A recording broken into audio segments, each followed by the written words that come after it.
Okay. Hello, everybody. Has the stream began? I can't quite tell.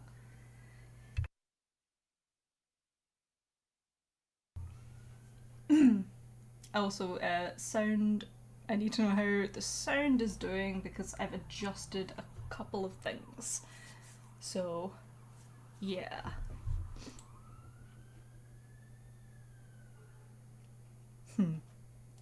I'm just looking at. You can hear. Can you see what's on screen? Because the page on YouTube is glitched a little bit. Oh no. Have I fixed the. Okay, that setting's fine.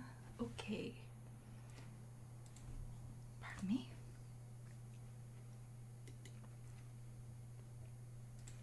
Do, do, do, do.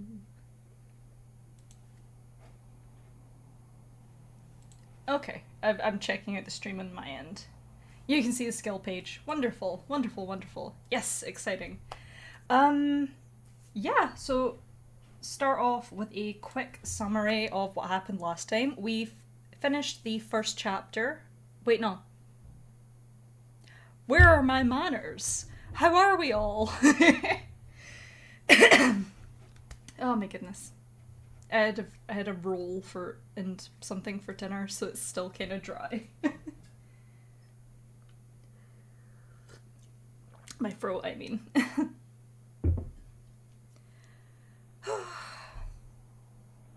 Yeah. I also have a cat with me because he wants to share in this adventure. Yes. Yeah? Good boy. Yep. So I hope everybody's had a good week so far, since last time. I've been trying to get some work done, with the videos and stuff. I have edited the stream, so hopefully it didn't look terrible in the beginning. So I'm kind of getting a little bit more savvy with how to use OBS.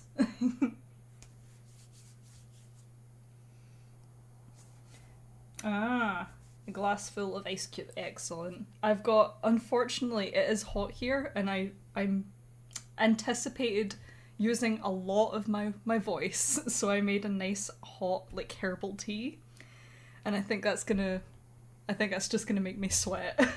I'm just gonna pause, going, hold on, guys. Whew. Oh my goodness.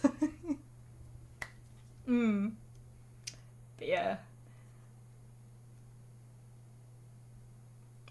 Yeah, I'm trying to get a couple of work on a couple of videos, but I'm gonna admit I have I have just been writing fan fiction instead. When you get that urge to work on like a personal thing, you have to go with it. Otherwise, that moment's lost, you know? Yeah, good boy. Uh, right. So, as for Stars Arisen, last time last time we completed chapter 1, and I'm not even tabbed into the game, whoops. Yep, we are playing Morrigan, the daughter and heir of the Sorceress of the Skies. Uh, Weird goddess lady who was a queen, empress, something like that.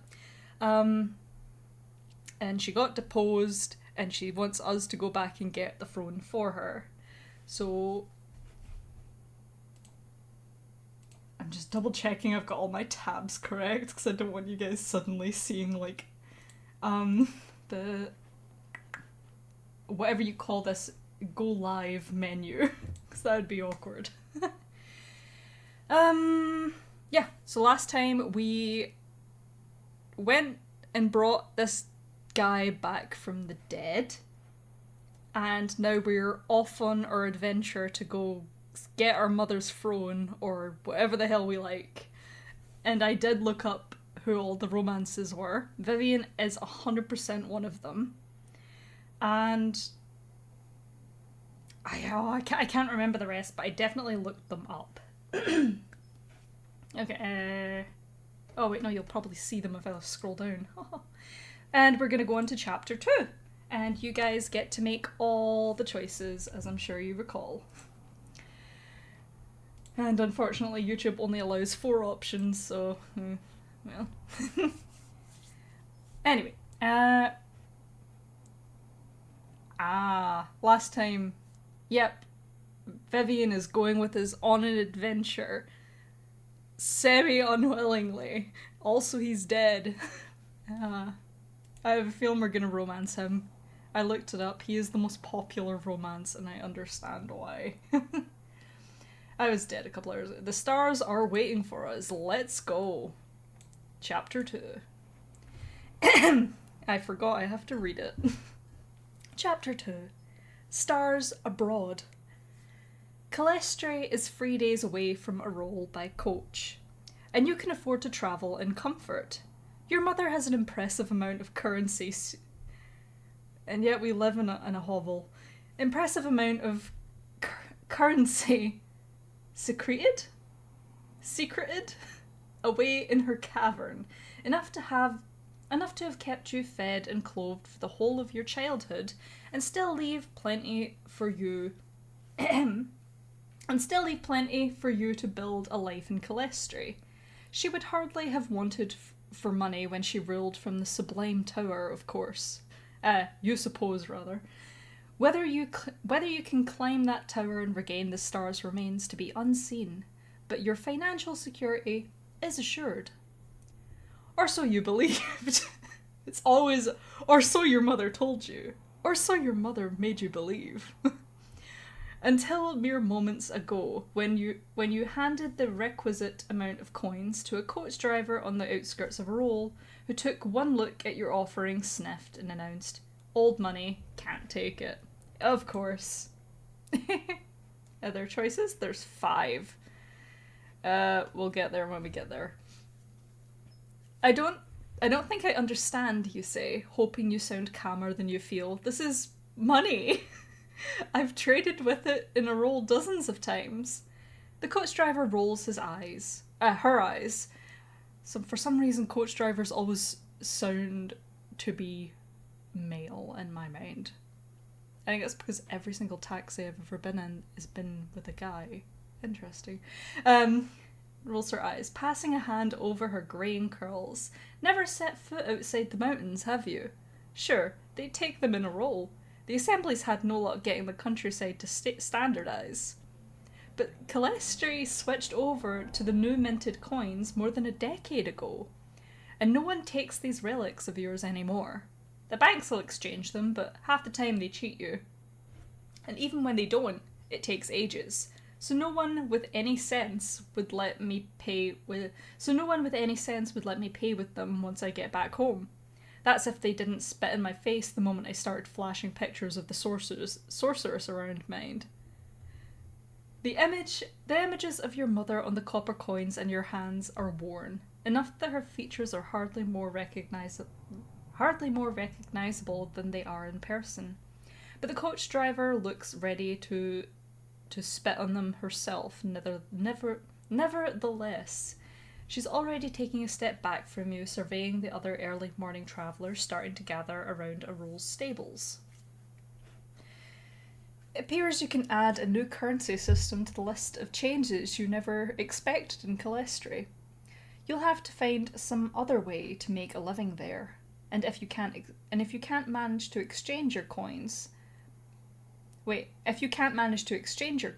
but that's a distant concern compared to figuring out how you're going to get on this coach.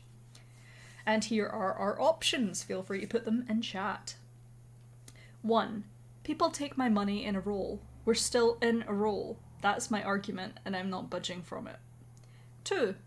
I'll offer a different trade. Her coach is looking a little worn, and I can fix it up for her. 3. I can come up with a clever lie for why she'd be making a huge mistake to turn me down.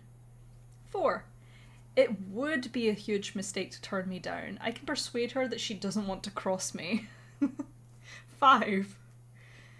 I don't need to convince her of anything. I'll just swipe more appropriate coins from one of the other travellers. And the pacifist crew, I know already that you're not going to pick these last two.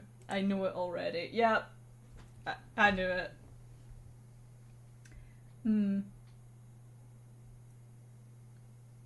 Yeah, no, I'm using OBS, and I've only got captured this specific window on, so it should be fine. Yeah, I just had to double check because I've been recording as well. 2. Okay, I guess I'll offer a different trade. Sultry, just here's my ankle, ma'am. May I get on board your coach? Wait, no, that's not the. I should have read the rest of it. I'll offer a. I'm terrible. Number two, Malige. I'll offer a different trade. Her coach is looking a little worn, and I can fix it up for her. Oh yes, there's 4 options, so I can put them in chat. How do I do that? Okay, I found it. Yay, a poll! Choice. 1, 2, add. I like that I think it lets you change your vote once you've made it up until the vote ends, so that's nice. I don't know. Is Morgan the type of person, or Morgan, not Dragon Age Morgan, to like bat her eyelashes at the coach driver saying, "But I'm just a lovely lady. You could just let me on." There we go. Pull. 1, 2, 3, 4. Okay. You take a step to the side to get a better look at the carriage. The paint is nice enough quality. The paint is nice enough quality. I would have put the paint is a nice enough quality, but that's just me.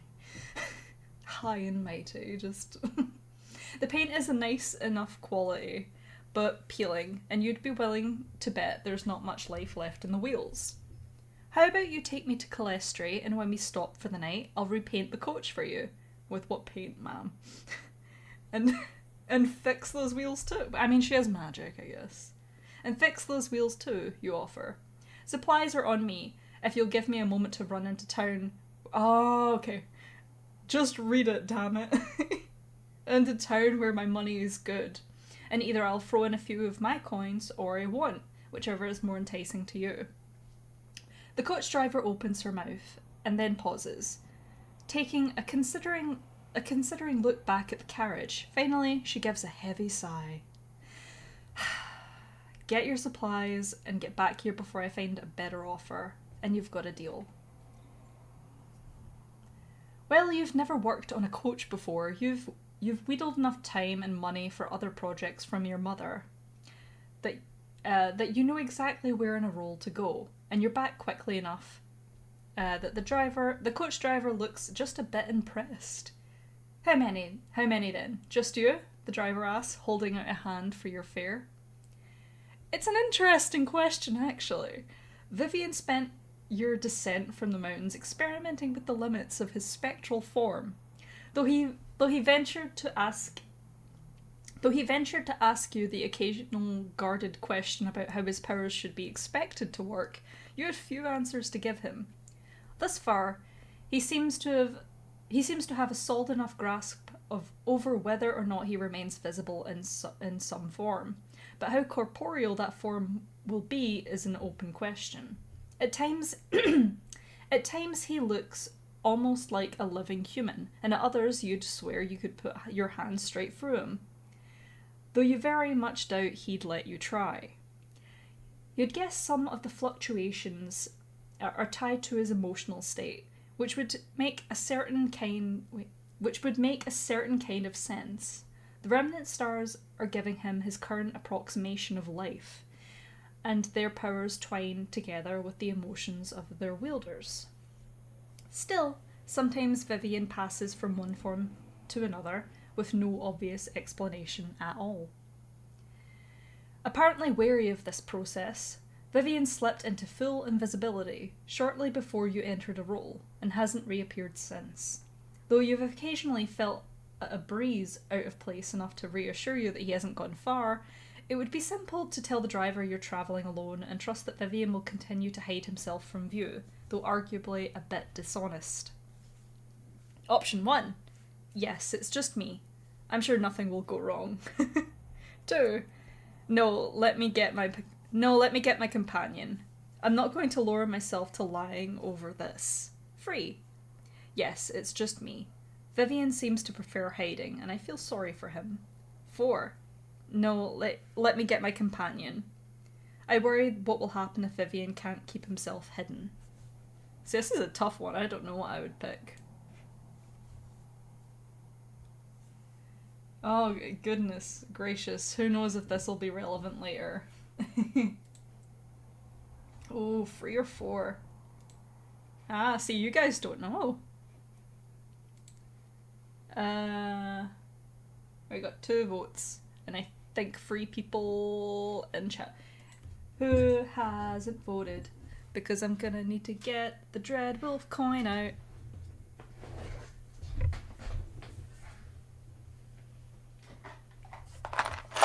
Jingle, jingle.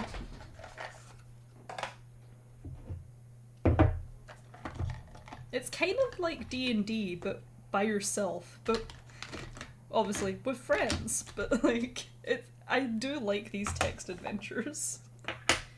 There, I've got my Dreadwolf coin. Oh, there's 3 votes. Thank you. Shit. Okay. Okay. A freeway tie. Interest. Okay. The coin is useless to us currently. Let me just, I'm gonna, oh god, what do you call it? There. Wait, no, wrong thing. A freeway coin toss. There we go. Coin flip generate. Yeah, sure, why not? I'm sure this isn't gonna, like, do something terrible to me. Wait, no, that's heads and tails. Ah. What do you call those things? A D4? Ah. You know, that's a good idea, actually. I get to use my fancy Dreadwolf things. Or what? Yeah, I'll switch to, where are you? Where are you? There it is. Okay. Okay, 1, 2, or 3, and yeah, no, I'll ignore 1, because it's for 2. Just do it. It's number 2! What barbarism will we encourage by picking number 2?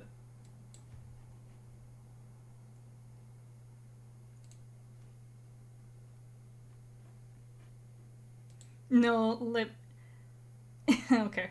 So we are gonna... Okay. Yay. The driver rolls her eyes. Fine, but hurry back before someone makes a better offer.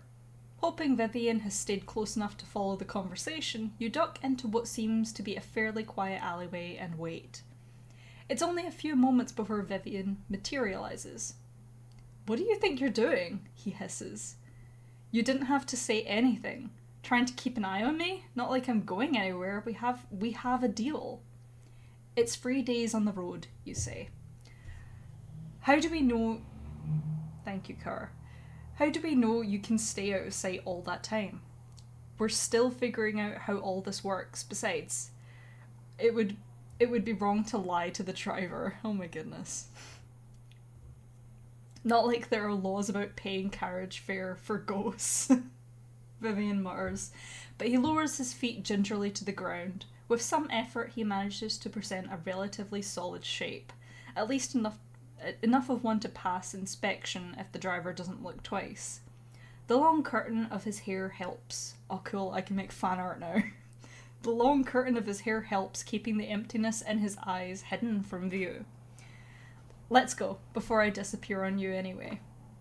Fortunately, the coach driver has no further questions when you return with Vivian and present the fare for 2. And soon enough, you're on your way. 4 choices, hell yeah! Choice. Oh, I don't need to name them, do I? Ah, yes.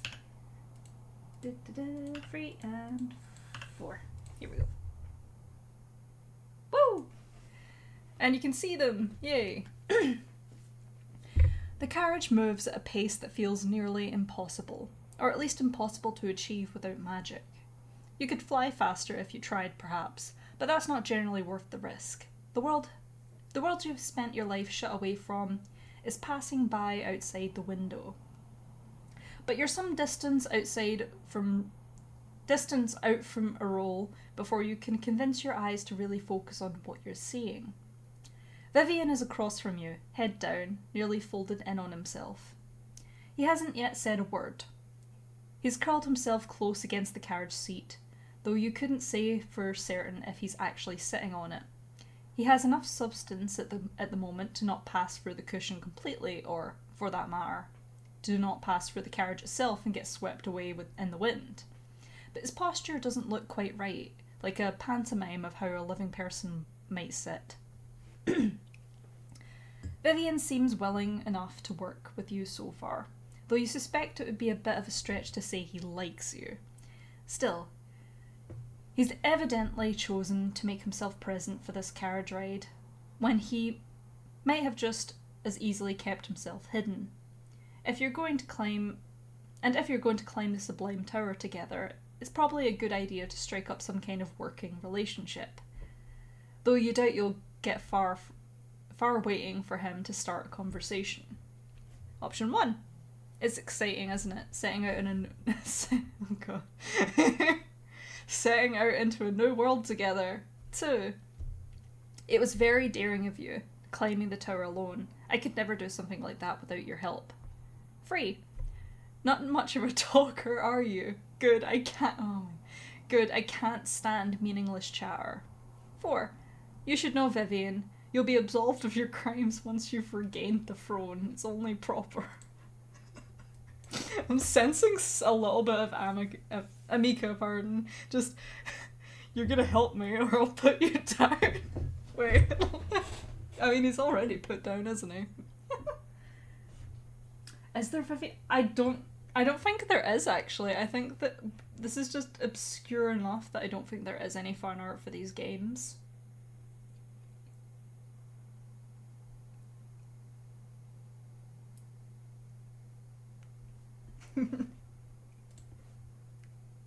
Oh, 100% we want number 1. Oh, Vivian's gonna be like, why are you talking to me? It's exciting, isn't it? Setting out into a new world together. Another 4. Whoa! I love polls. They make it so much funner. Is that just me? Am I the only one that likes polls? I put you down again, Vivian. Vivian looks up, but only long enough to roll his eyes, and for a moment you think he's not going to dignify your attempt with a response. Then, from behind his dark hair, he says, "You're going to be like this the whole time." Wait, you're going to be like this the whole time? Bright and starry-eyed and all that? Though the words are scornful, something in his tone is more neutral than you'd expect. Testing, almost. 1. Oh, absolutely. 2. Well, no, not all the time. 3. I'm not sure that's how I'd describe myself. 4. Was that a pun? Starry-eyed? Starry-eyed. Uh-oh. Da, da, da, da. You don't need to hear me singing. I'll stop. Watch me make an AMV of this. Wait, not an AMV. Whatever. You know what I mean. Would it be a TMV? A text music video? That sounds so rubbish. Okay, good. I'm not the only one who likes polls. Yay. Okay. Number 4 is winning it. Okay, number 4, Malige. Oh my goodness. Was that a pun? Starry-eyed? Maybe. Yay. Okay. Is there more? Okay, good. I can just read it. Yay. Vivian lifts his head to glower at you. No. Accuse me of making puns again and I'll put you down. And and I'll fly out that window, see if I don't. He averts his gaze again, tossing back his hair with a huff. When he turns I need to stop.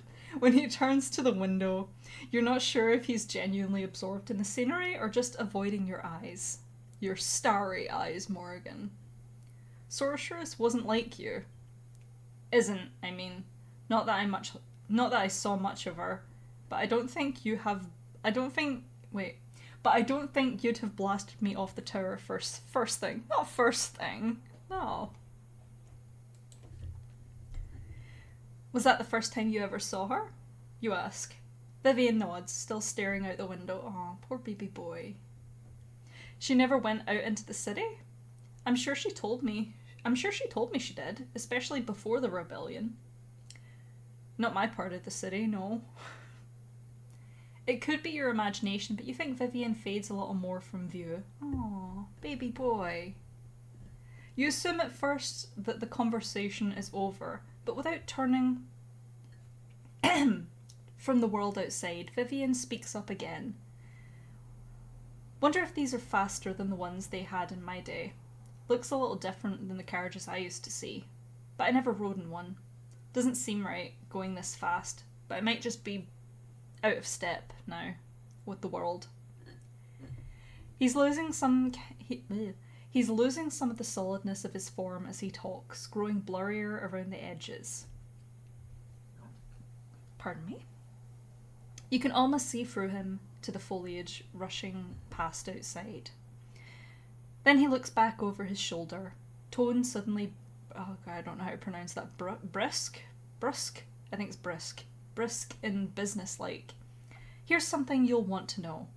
We can't go up the outside of the tower. You might think it'd be easier since both of us can fly, but your mother's got more spells on the outer walls than inside. Fire and lightning from all angles if you even get close. Seems almost random, or it did back then, and it can't have gotten better now that she's farther away. The inner path's not a guessing game, it's a maze, and mazes have endings. Pardon me? With a casual air, as though he hasn't just strung together more words than you've heard from him so far, he says, tell you more once you've had a proper look at the place, and returns to staring out the window. He's just a boy. He's just a baby boy. I love him. Yeah, imagine, like, what was it, like, 100 years ago that he died? Something like that. Like, imagine going back to the 1920s. Women didn't have rights. What else happened in the 20s? Music? There was music. That's all I know. Probably babies. Yes. The rest of your... Wait. Yeah, no, never mind. I was just thinking about that a second. Ooh. The rest of your journey proceeds along similar lines. Vivian remains uncommunicative. Uncommunicative. Got it. But he doesn't treat you with the doesn't treat you with the same wary scorn as before. When you stop for the night at inns, he follows close behind you, staring at the ground while he pulls together as solid a form as he can. He doesn't sleep at night, but when you ask him how he passes the time, all he does is shrug. You expect that the whole world would be new to you along your journey, but in truth, most of the towns you pass look very much like a roll. The next sight that truly stuns you is on the morning of the third day after your departure, when the city of Calistria comes into view. The first thing you see is the Sublime Tower, breaking skyward past the rest of the city. It's a foggy day, autumn settling in, but that doesn't diminish the sight. If anything, it makes it more astonishing.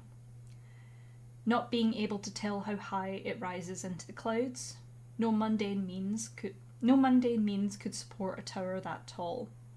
You'd understand that even if you didn't know how your mother crafted it, a silver in colour, with quite the glowing sheen you associate with the remnant stars, but with enough of a shimmer that you can trace its outline against the sky.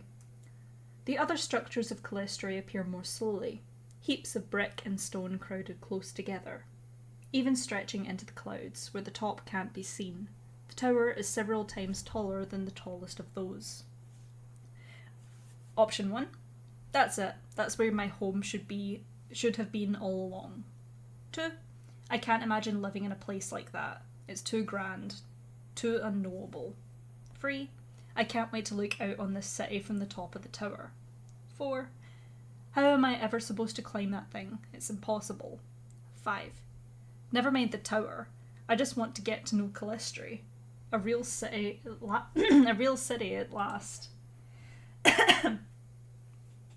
Oh my goodness. Tea time. Oh, hey kitty. 4.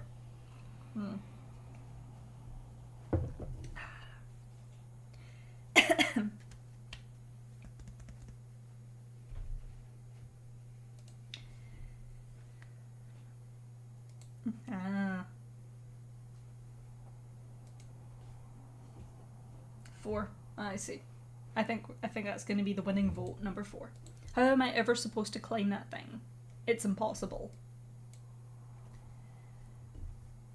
Bigger than in my day, Vivian says, sliding closer to the window with a movement too fluid to be natural. His voice is low and dull. The tower? You ask? Vivian's head gives a small twitch of a shake. The city, he says. The tower's the same. Yes, Pulse! I get so excited. It doesn't take much to keep me entertained or cheerful. There we go.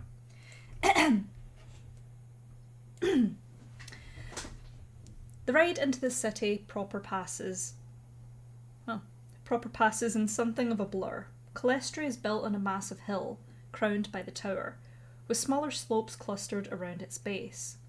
The land surrounding it is nothing but more peaks and valleys your carriage rushes dizzily along. You couldn't say how much time passes before the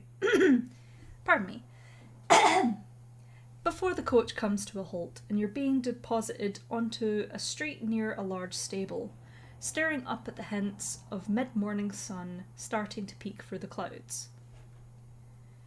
There was only one proper stable in Arisen, though you were aware of a few people with their own private horses and carriages.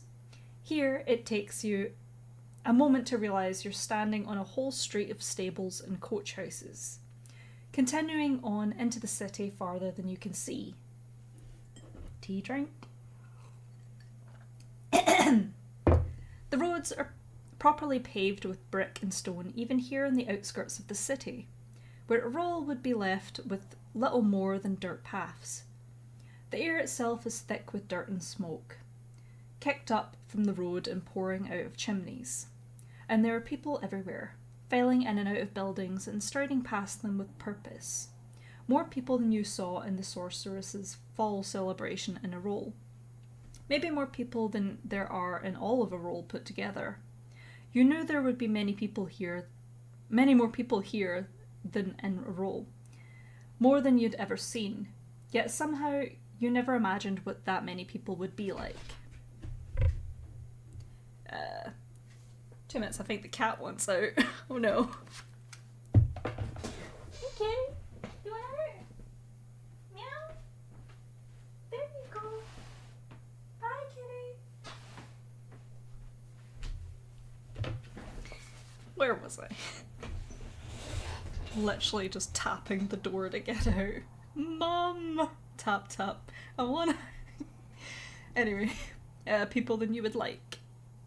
That many people would look like.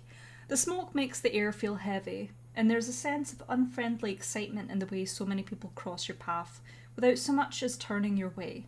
Coaches race by on the side. Oh my goodness. Coaches race by on a street wide enough that 3 of them can comfortably pass side by side, hooves thundering against the cobblestones, in your ears, down to your bones.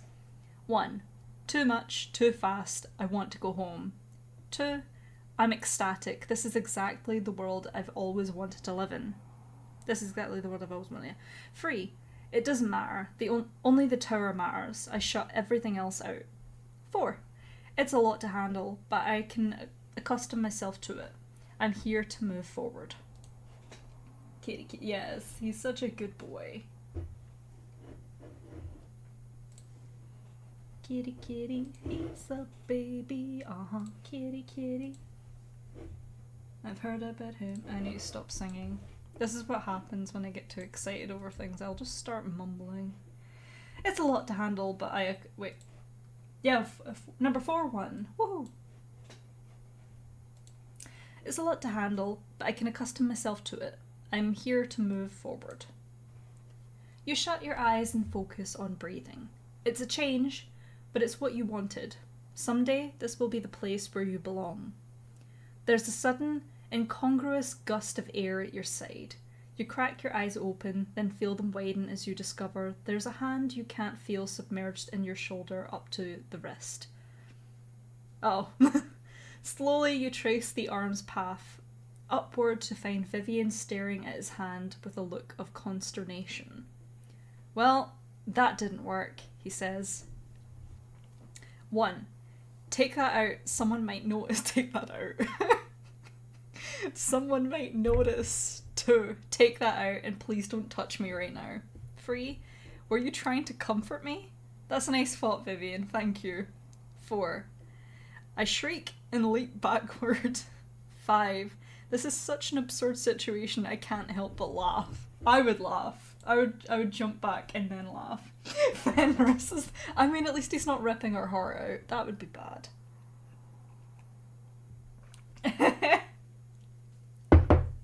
Thank you. Yeah, no. That's me. See, whenever I'm doing the dishes, that's why I need to have music on or something. I need to have a podcast or music on, because I'll just start mumbling away.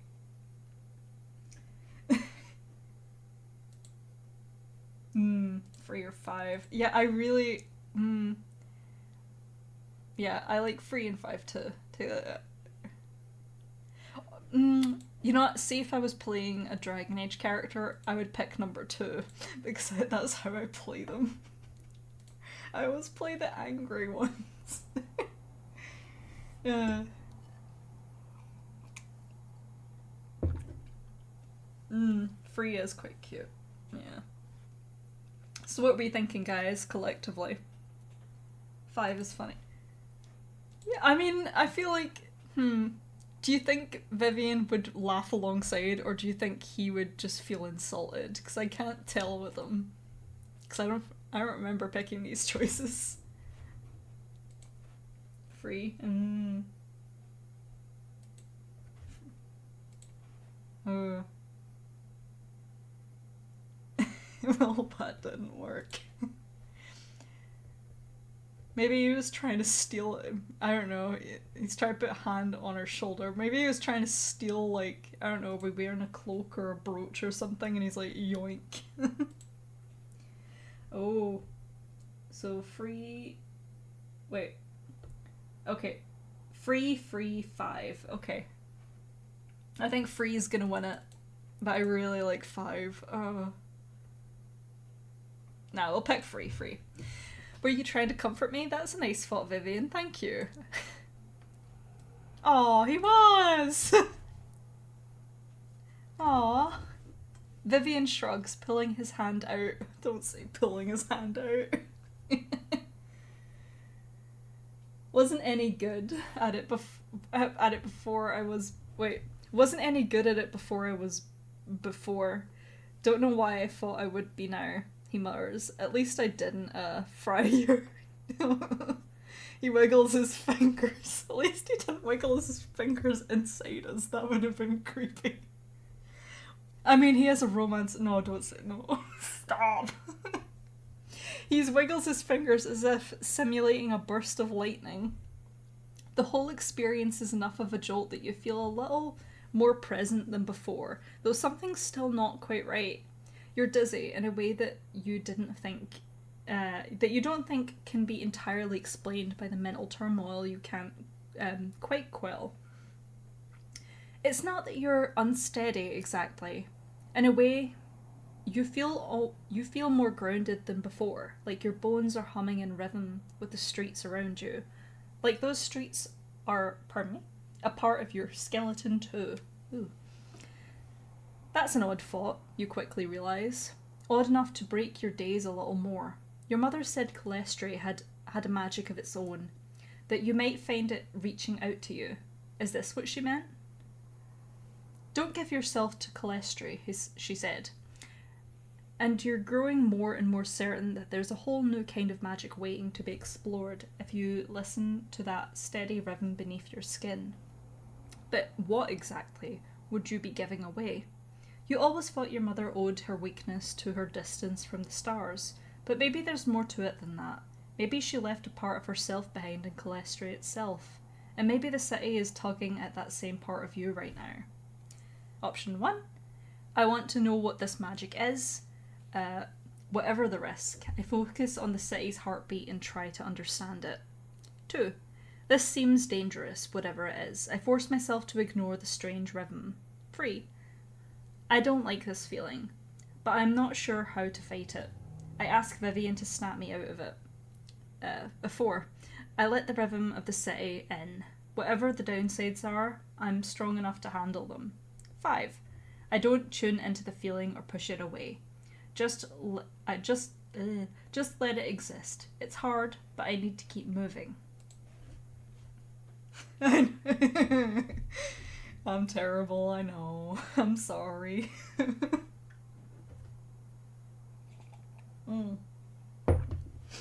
Number 5. You don't want to give in to temptation. You don't want to figure if your mother isn't actually a goddess or something and she's actually just, I don't know, maybe an earth goddess rather than a star goddess, or maybe this is where her magic comes from, or maybe she did tuck away some magic and she's like telling you not to touch it because she's like, no, I need to take it back so you don't get it, because then I need to be powerful. Oh. 511. Okay. Or maybe she's right and it is actually gonna hurt you and this is like an opposing magic.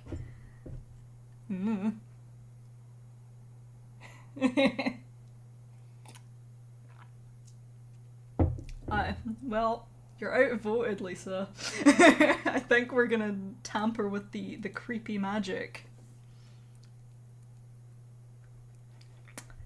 Okay, I think we're gonna try and understand it. We're not gonna mess with it. We're gonna try and understand it. We're gonna just get down on the ground and talk to the cobblestone. You're sure the rhythm of the city will make more sense if you lean into it rather than trying to force it back. But when you shut your eyes and try to concentrate, nothing is clearer. It's only louder. Cholesterol is screaming into you, and the world is falling away. Oh no. Pull! I get to make a pull! Dang it. Yeah. It's introducing us to the idea. We've not committed. We haven't soft locked anything yet. Yet. There will come up. It's only chapter 2, but it will come up at some point. I do remember this game does not pull punches. So be careful. There are 4 choices. Okay. There. You wake to the voice of an unfamiliar woman swearing profusely at you as she trips over your body where it lies sprawled. Oh, we did actually just go to, hello, stones. Hello. Speak to me. Where I sprawled across the street, an arm's length away from the passing carriage wheel. Traffic has been significantly disrupted around your muddy form, and you're seeing far more angry faces than concerned ones as you struggle to your feet and mumble an apology. Vivian is nowhere to be found. It's not until you stumble past a shadowed alley that he appears, suddenly brushing against your side with nothing other than a stiff breeze to indicate that he hadn't been there all along. What was that? He demands. What's wrong with you? Thanks for your concern. Truth be told, you're actually feeling significantly better than you did before your collapse. Aside from what aside from what are sure to become bruises on your arms and knees where you fell. The part of Calestri that was pulling you with that odd and words insistent rhythm seems to have disappeared entirely, which might be reassuring if you had any idea what caused it to begin with. It was almost like the magic of the remnant stars, but stretched across the whole of the city, twisted into something more feral than ethereal. But the remnant stars are locked away in the tower, and you can't tell if the thought of altering their magic even makes sense. All you can do is shake your head at Vivian and keep moving. Oh, he's getting concerned. Whatever it was that just happened, do you think, as you ground yourself again in the parts of the city you can see, it's clear that there are things about Calestri and your mother never told you. Given how dangerous you're sensing that very strange moment could have been, it's hard not to wish you'd had a less cryptic warning. 1. She definitely should have warned me, and next time I see her, I'm telling her exactly what I think. 2. Just surviving is a struggle for my mother right now. I'm sure she'd have told me if she could. 3. It was an adventure regarding... Woohoo! I nearly died! and I definitely want to learn more about exactly what that was. 4. Whatever it was, I don't want anything to do with it. I'm going to try to forget that ever happened.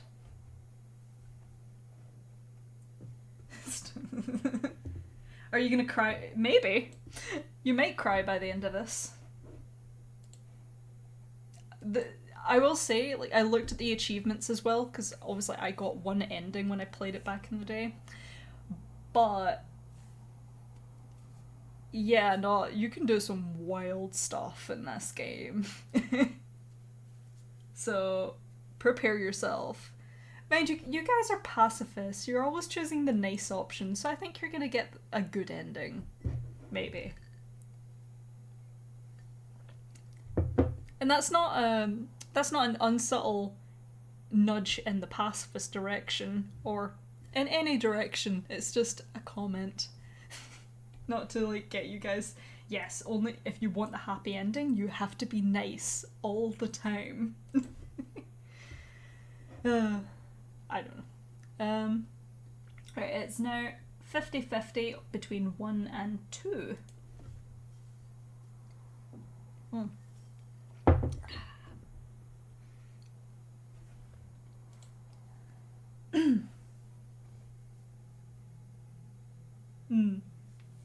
I mean, surely it's going to start, like, showing us other characters, because there are 5 romance oh, no, because remember last time the mum told us, you need to go find this guy, he owes me a favour, he's loyal, or something like that. So I think that's what we're going to be doing next, even though I'm pretty sure we don't know who he is. Oh, well, it's a big city, so that's going to be hard. It looks like 2 is winning. So we're going to end it there and go for number 2. What was number 2? Yeah, our poor mother. She's so sweet. She's looking out for us. She's surviving is a struggle for her right now. I'm sure she'd have told me if she could. Yeah, definitely saw that one. 5, okay. You've passed beyond the row of coach houses now, staring down a street that seems to be mostly lined with artisans of some kind or another. Blacksmith shops, or the like, you're guessing. Pardon me? In truth, it's also much grander than anything you saw in a role, that you're having a hard time imagining from the outside what the shops might contain. Everything's closer and faster and taller here. Smoke from the chimneys and chatter from the people passing by. Everyone who rushes past you seems to have something urgent to do. Your task must be more urgent than any of theirs. And yet there's so much happening all around you that you have to keep reminding yourself what that undertaking is. Beside you, Vivian is looking uncertain, head turning quickly back and forth. His form wavers around the edges, and you worry that even these very busy people will notice if he fades any more. This isn't, he hesitates. I don't know these streets. They're different. It's not my city anymore. His scar pulses, a quick flash of light from his forehead down to his fingertips. Vivian doesn't seems to pay it any mind, but a young man laden with several heavy bags glances in your direction for just a moment too long. 1. Well, no, it wouldn't be. It's been 100 years. 2. I'm sure some parts of it are familiar. We can go looking later if you like. 3. I didn't bring you here as a tour guide. 4. I'm sorry. I'm sure it must be hard. 5. Look, whatever it is you're thinking, you have to disappear completely or you'll give us away. Yeah. Aww.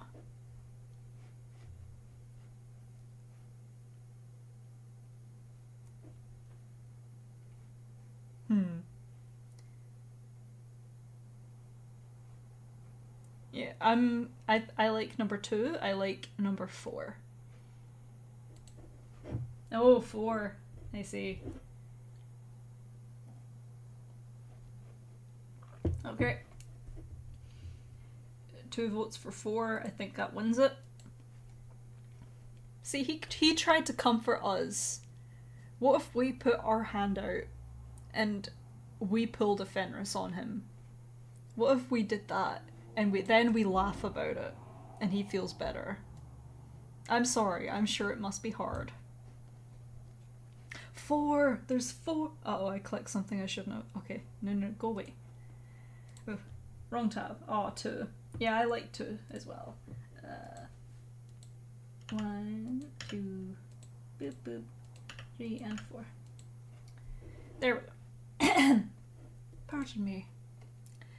That is, yeah, it's 4. Vivian just stares at you, eyes dull and mouth hard. You don't know what it's like, he says, though he doesn't sound angry, exactly. But nobody does, do they? The only person who knows what my cholesterol was like is the woman who killed me. Oh. I didn't say I knew what it was like, you remind him, as gently as you can. I just said it must be hard. It has to be hard. Yeah, well. Vivian blinks. His eyes are dry, but you're not entirely sure there's another option. Good deduction. Aw, bless him. You think he actually looks more solid than he did a moment before. He lifts a hand to his face anyway, staring where the edges of his fingers just slightly blur into the air. I should go, he says, eyes still locked on his scars. I mean, I'm not going anywhere. Probably couldn't get anywhere I'd want to if I tried, but I should stop letting people see me before this gets worse. You do what you want, and I'll still be there. He glances up and around, making certain no one's eyes are directly on him before he fades from view. He's just, I love him. We have to romance him, guys. I'm falling in love all over again. You're alone now, more or less. Though of course the citizens of Calestria are still all around you, and you can still occasionally feel an incongruous breeze where Vivian must be. But it feels very much as though you're on your own. Your money is questionable at best, and you know no one in the city, and there's no place for you to go. Well, no place but one. You look up and see the sublime tower at once, centred in the city and dominating its skyline. At least it's easy to find. 1. I'm going to the tower to prepare to take what's mine. 2. I'm going to the tower to make my mother proud. 3. I'm going to the tower to study what I'm up against. 4. I'm going to the tower to see something beautiful. We're going to the tower, guys. We're just going for it. Oh. A tie. Oh no. Gasp. Oh. Oh, number 3. What is number 3? I'm going to study. Yeah, that's a wise investment. Okay, we're going to go with number 3. I'm going to the tower to study what I'm up against. It isn't as though you're planning to take the stars right now, when you're still getting accustomed to the city, but you want to be sure to see where you'll be. But you want to be sure to see where you'll be going up close. That's a weird that's not just me, that's a weird sentence, right? But you want to be sure to see where you'll be going up close. I get it, but it sounds weird. The streets of Calistri aren't as winding as you feared. The outer parts of the city where your carriage stopped are a little more haphazard. But whenever you start to get confused, you can always look up and find the tower again. And by the time you reach the older, more central parts of the city, the streets are so straight they almost feel rigid. You spend the last long stretch of your journey walking, down one road, both broad and long, that leads directly from a park that could contain all of a roll within its fence to the tower at the end. In this part of the city, the streets are lined with autumn-coloured trees, and the edifices on either side, houses or administrative buildings, you're not sure, are carved with large stone facades. Yeah, that's facade. This is a wealthier district, you're sure, and you have the distinct impression that your age-worn countryside clothing doesn't fit in. You get more stares than you did when Vivian was partially incorporeal at your side, but no one tries to stop you from following your determined path. The tower is contained within a large rectangular plaza of light grey stone that's littered with statues and monuments. You can't quite tell whom the statues depict, though you're sure it isn't your mother, because your eyes are drawn once again to the tower. You still can't see how tall it really is, silver and stretching up into the sky. There are faint lines carved into the walls that you couldn't see before. Geometric designs and, of course, stars. Each of the constellations from which the remnant stars fell is depicted on the outside of the tower, from the hooded watcher to the faithful servant. There are several windows on the lower floors of the tower, and a wide pair of double doors at the top of a short set of stairs. But above the first few levels, the patterns in the windows fall away, and the tower is nothing but but a smooth expanse, like a sword splitting the heavens. Is it your imagination, or is lightning dancing in the fog of the tower's higher edges? 1. I'm inspired. 2. I'm exhilarated. 3. I'm astonished. 4. I'm underwhelmed. 5. I'm intimidated.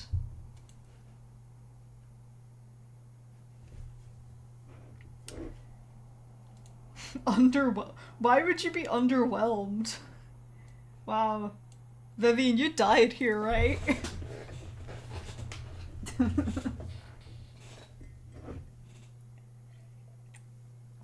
Must suck at this underwhelming location. That sucks, Vivian. I can't believe you died at this underwhelming tower of disappointment and shame. Number 3. I thought you were actually gonna pick underwhelmed for a second there. Astonished. We're astonished. Okay. There. The plaza is relatively quiet, especially given what you've seen of the city, with only a few people passing around the edges and pausing to examine the statues. You're not sure if that's due to the hour, still early, or if the people of Calistri tend to avoid the tower. A small group is gathered near the tower's large double doors, though, and you make your way closer to get a better look. Most of them are guards, lightly armoured, clad in pale grey cloaks, and armoured with heavy wooden staves. They form a perimeter stretching all the way around the tower, but clustered at the bottom of the stairs is a smaller and much less organised bunch, all chattering loudly at once to one of the guards. They've packed themselves tightly together, enough that you're not certain how many of them there are, and their mishmash. Mishmash. Ooh, that's fun. Their mishmash of of clothes and ages makes it hard to tell who exactly they might be. The guard they're addressing is young, though clearly a figure of some authority. Their posture is confident, and you can see the other guards looking to them. Their armour is immaculate, their pale hair swept neatly to the side, and there's a tension in their broad shoulders and the way they grip their quarterstaff. I see. I don't see what the problem is, a dark-haired man at the front of the group is saying. We're from the university. Professor Martell sent us to study in the archives. She told us it was all arranged with the guard and the assembly. You must have seen students before, Captain. I have, the guard, evidently the captain, says. They've positioned themselves a couple of steps above the students, one hand curled tightly around the quarterstaff. I haven't seen you before. There are more than a few students at the university, Captain, a pale woman says brightly. The professor gave us a pass. Let me show. The captain holds up a hand to stop her, staring intently at each face. If your companion in the back would just take down her hood, please, they say. They're gesturing toward a figure in the centre of the huddle, one of the ones you couldn't quite see properly. She is, in fact, hooded, her head down, and when the captain points to her, the others go still. There's a beat of silence, and then the figure quite agreeably shrugs the hood off, revealing shining silver earrings, a mass of springing dark curls, and a wide grin. Touched to remember me, Em, she says. Miss Grimaldi, the captain says in a low voice, their hand moving to grip the quarterstaff. Before you even have time to react to what you just heard, the woman with Vivian Grimaldi's name starts rising straight up into the air. She's flying, as easily as you have with your star fragments 100 times. It shouldn't be possible without them, and your eyes stray straight to the shining silver dangling from her ears. Is it possible? But no one but your mother could have given star slivers to her. And you've never seen this woman before in your life. Besides, if those really are pieces of the remnant stars on her ears, she shouldn't be rising higher into the air right now. She should be dead on the ground. Option 1. Could my mother have lied to me? 2. The effect must not be immediate. The stars will kill her in time, I'm sure. 3. Perhaps the mortals have forgotten the dangers the stars pose. I need to warn her. 4. Maybe those aren't the stars, and something else is giving her this power. I don't know everything yet. 5. Never mind the stars, I want to know what this woman has to do with Vivian. Gasp! You died here. Yes, don't worry, Tabitha. Relax. I don't think anything big happens. I think it's literally just a reveal time. Noob.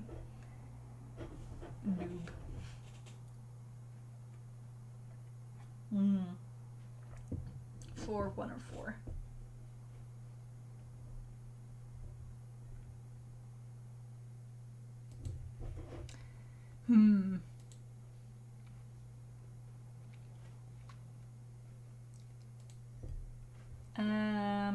One or 4.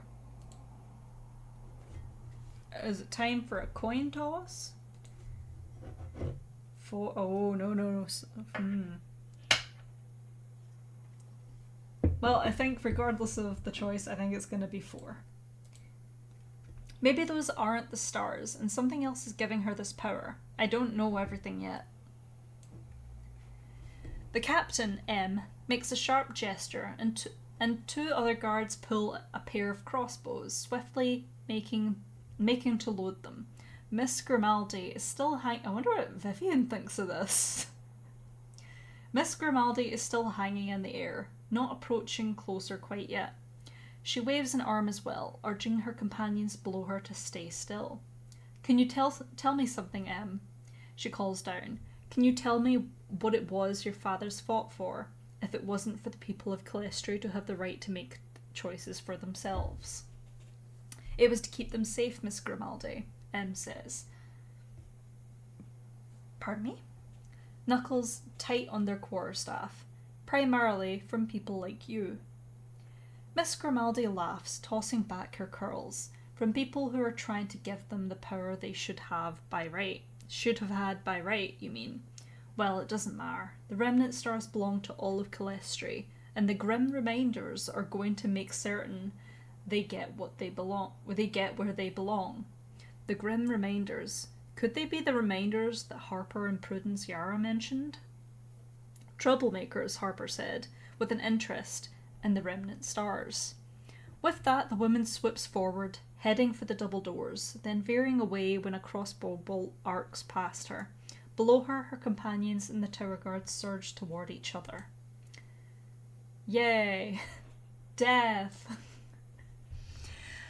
The stars belong to everyone in Calestri, this woman says. Your mother would have seen her dead for that. And these guards certainly seem determined to try. Of course your mother would also say the guards have no more right to the stars than the Grim Reminders do. And it seems unlikely that either group would be eager to hand them over to you. Every step you take in Calestri proves you've walked into a world you don't understand. If nothing else, the commotion seems to have distracted everyone enough that your presence has so far gone unnoticed. If you want to intervene on one side's behalf or on your own, you're in a good position to do it before matters get even more out of hand. Option 1. These mortals don't understand the true dangers of the stars.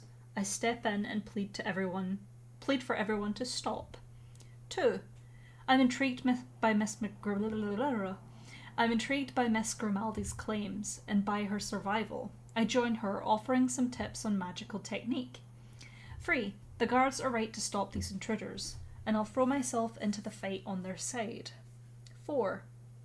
What I need now is more star fragments. I'll sneak up on Miss Grimaldi while she's distracted and take hers. 5.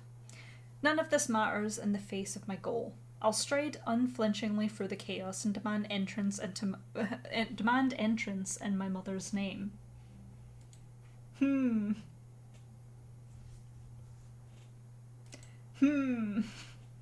gonna break up chat by going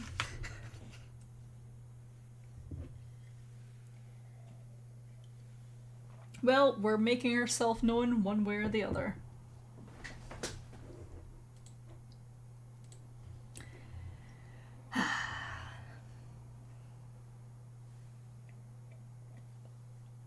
I'm surprised Vivian said absolutely nothing when hearing about Grimaldi. Because surely he would be like, hold on a minute. Am I this person's great-grandfather or something? Or a great-uncle or something? Hi Tabitha, welcome back. Yeah, I would remain unnoticed and be like, well, let my enemies destroy themselves. But, like, it's wanting us to... 1, 2, and 4. Oh, God. What are 1, 2, and 4? 1. But then plead for everyone to start. 2. Is it Miss Grace Class around Jonah? And 4. Oh. Okay. We're gonna get the D4 out and we're gonna ignore number 1. So, yeah, it'll be starting from 2 then.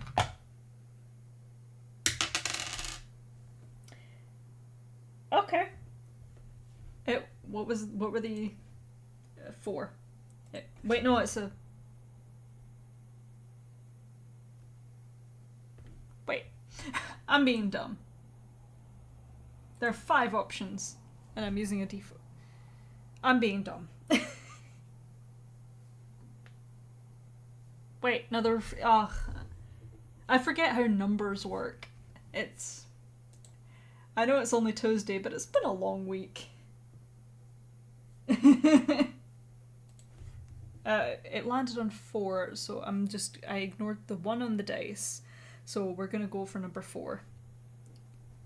Yeah. What I need to know now is yeah, I'm gonna put the dice away as if I'm not gonna pull it out in another 10 minutes. What I need now is more star fragments. I'll sneak up on Miss Grimaldi when she's distracted and take hers. This will not backfire in any way, shape, or form.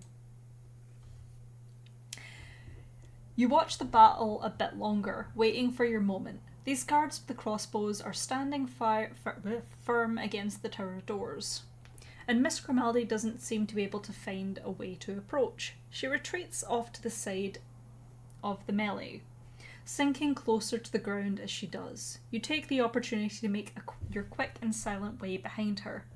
Grabbing the earring straight out of her ear is too risky, not to mention potentially messy. Instead, you call up a wind of your own, smaller and sharper than Miss Grimaldi's. You use it to pull one of her star slithers loose from the earring stud where it hangs, then blow it back to your hand. Miss Grimaldi gasps, noticing the loss at once, and spins around to face you with an impressive glower. But before she can retaliate or try to reclaim her property, she wobbles, off balance with the disappearance of half her power, and tumbles to the ground. It's a shorter distance now, but still enough to hurt, and she doesn't immediately rise again. You hear startled exclamations from the other grim reminders. As inconspicuously as you can, you fasten the sliver to your necklace. M, the captain of the guard, is watching you. Uh-oh. But when you catch their eye, they give you a nod that looks almost grateful. Oh, yay. I think M might be a romance option. All that seems to have caught their attention is that you were standing the closest to Miss Grimaldi when she fell. Yay! Inconspicuous! We did it! 4 options! Woo! It's all... well... The dice is a temperamental mistress, so... what was I doing? 4.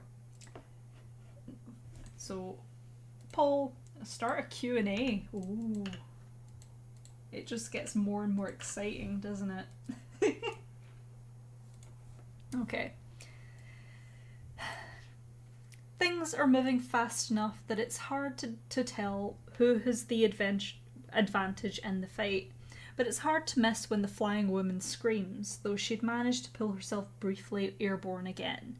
One of the crossbow bolts must have finally struck her. You see blood... Sorry, Vivian, I'm killing your descendant. You see blood spill from the wound on her leg and fall through the air, though only a few drops. The bolt can't have done much more than nick her. Natalia, one of the remainders calls, backing away from the guard. Are you? Fine, Natalia. Oh, Natalia. Natalia Grimaldi shouts, swaying a little in the air. I'm fine, but we have to pull back just for today, Em. Don't go thinking we've forgotten about you. Her head swivels toward you. And you. Don't think I've forgotten you either. She adds, her voice turning much more venomous. The captain ignores her. After them, they bark to the other guards as the grim remainders scatter across the plaza. A few of them, injured and already fallen, are quickly apprehended, and a couple more are retrieved by the fleeter-footed guards. Oh my goodness. But at least half the group disappears into Calestri. Natalia Grimaldi soars off toward the rooftops, disregarding her injury. Out of all of the pursuits between guards and remainders, only the captain tries to follow Natalia from the ground. It seems a fruitless attempt until you notice she almost seems to be slowing down to allow it. Pardon me? For a moment she hangs nearly still in the air, just as M is passing by you. Are you actually running after me? What do you think you're going to accomplish? Natalia says in a hiss that barely carries down to your level. Or were you just hoping to take out my other leg too?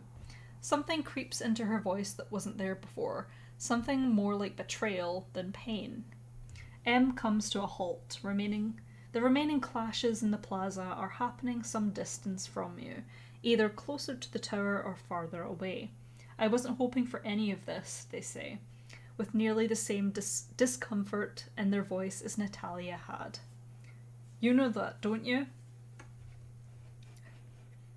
1. Do you know each other? 2. What are you waiting for, Natalia? Get out of here. 3. What are you waiting for, Captain? Arrest her. No, shoot her! Shoot her! 4. I stay quiet. Whatever's happening between them isn't my business. I feel very strongly inclined towards number 4.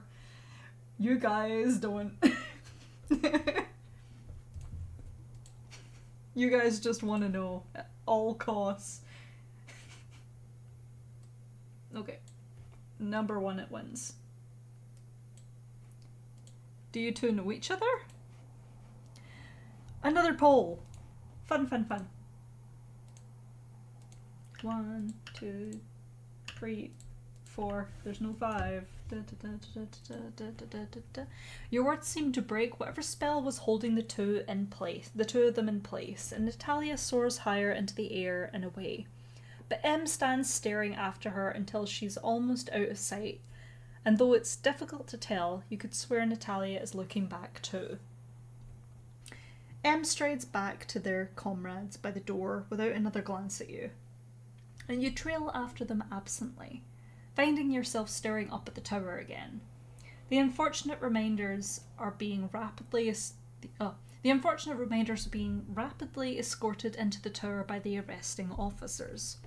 One of the other guards follows them inside, evidently to fetch a medic for the few of his fellows who took wounds. M halts at the stairs and exchanges a few short words with a tall, dour-looking woman.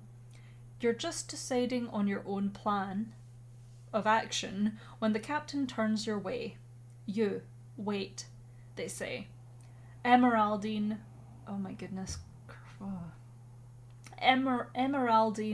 Marden Ghislaine, captain of the Sublime Guard. I won't say I don't appreciate the help, but this really isn't a matter for civilian intervention. These are dangerous people. Who are you? 1. Just a traveller, passing through. 2. You're not arresting me, are you? I can go. 3. Morrigan, pleased to meet you, Captain. 4. The true Queen of Calestri, the Sublime Tower is mine. Question me again, I'll put you down. I think I have a completely different mind for this character than you guys. It's all about that chaos, you know? Oh. Are we sure we're going to go with 1? I'm nobody. I just stole something from that lady. You don't need to know anything. Okay, I think we're going to go with 1. I'm just a traveller passing through. Uh-huh. A traveller and what, a mercenary? I don't remember hiring you, the captain says.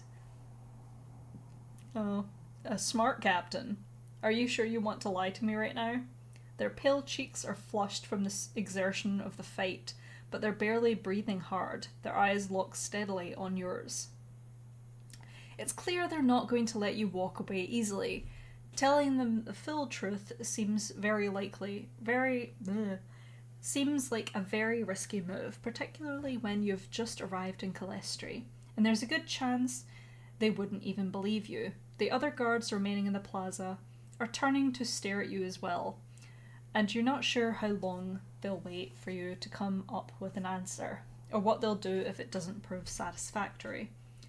This is not what you were expecting when you stepped out of the coach earlier today. Ruh-oh. Another pull. Da-da-da-da-da. 3. Oops. Not fairy 4. Another pull. Another pull. There we go. Just as Em starts to look truly impatient, there's a shout from over your shoulder. Captain Marden Ghislaine, I believe I can help you out. You and Em both turn to see a man, tall and fair, jogging across the plaza. He looks nearly 60, but moves quickly and comfortably. His hair is dishevelled and greying, long enough to tie back and to streak behind him as he runs. His clothes look nice enough, but unobtrusive, in dark greens and greys, and when he notices you staring, he gives you a broad grin. Em seems distinctly less pleased to see the newcomer than the man is to see them. Fair brows drawing together. Mr. Dexter, they say slowly. Now really isn't a good time. Dexter? Basil Dexter? The man your mother told you to find if you needed help? 1. That's a relief. I wasn't sure how I was going to get out of this. 2. I think I could have managed on my own, but I'm grateful for the help. 3. I'm not sure about this. From the look on the captain's face, Dexter might just make things worse. 4. I don't trust this. What, did he think I couldn't make it one day in Calestri without him? T.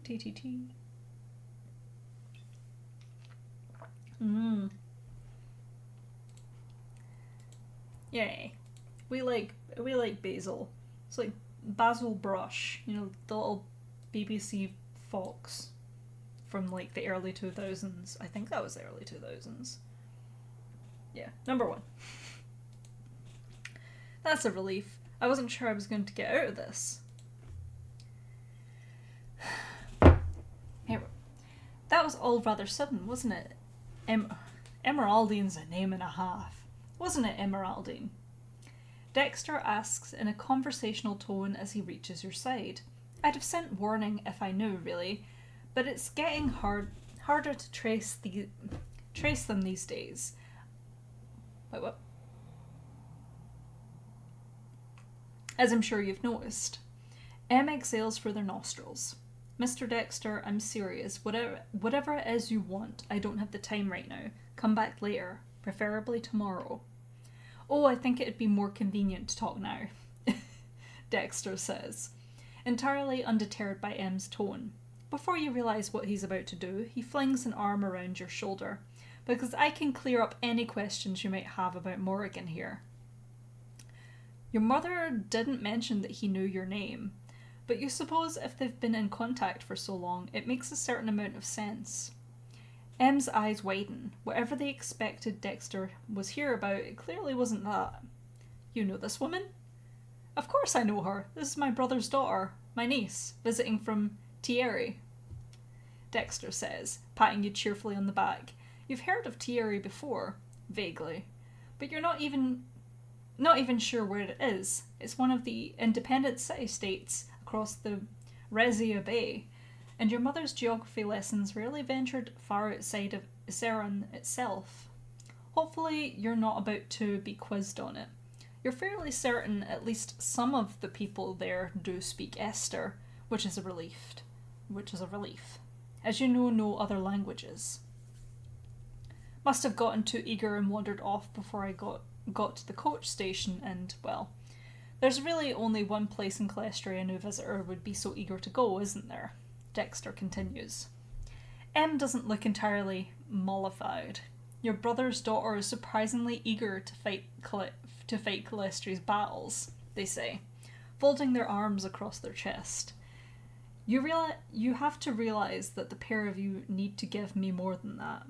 Of course, Dexter says.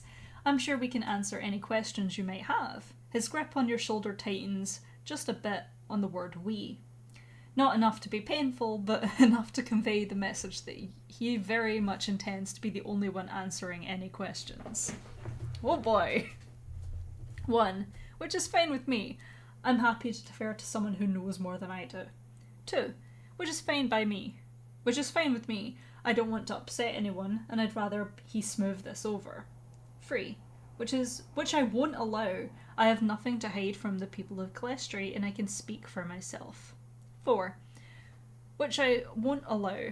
I don't need help from my mother or anyone associated with her. Oh, I didn't make a poll. Oh no. Give me a sec. I thought I did.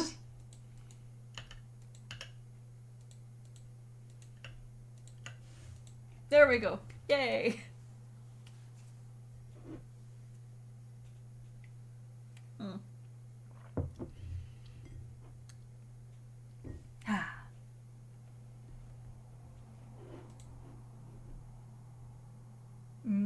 Number 2. What was number 2 again? I forget them so quickly. I see.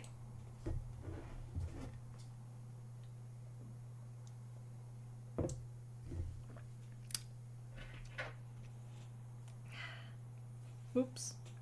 If you hear a large clang, it's because I'm toying with the Dreadwolf coin. He's the goodest boy.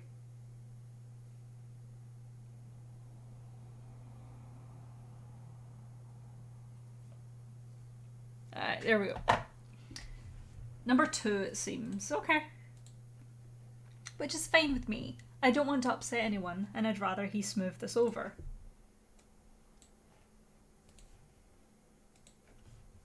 Dexter doesn't wait long for an answer, and just takes a half-second of silence as your ascent and steps forward. Right then! I saw a bit of what happened, getting rather old to jump into the fray myself, I'm afraid, and I'm not entirely certain what more... Sorry if that clap was loud, by the way. What more there is to explain. So far as I can tell, Esmeralda... That's like, no. Emeraldine. You're upset with Morgan for doing you a favour. I don't want to tell you your business, but that seems rather unfair. M pinches their brow, squeezing their eyes shut for just a moment. You get the sense they're starting to prefer a quick end to this conversation over a real explanation of your presence, but they do slide a final considering glance your direction. 1. I try to look small and apologetic. 2. I try to look like someone they don't want to mess with. 3. I try to look like a clueless risk-taking tourist. I don't know how one accomplishes that. I think you would just look like an idiot. 4. I try to look as done with all this as they are. 5. I don't try to look like anything. Dexter's right. I helped him. Why am I defending myself for that?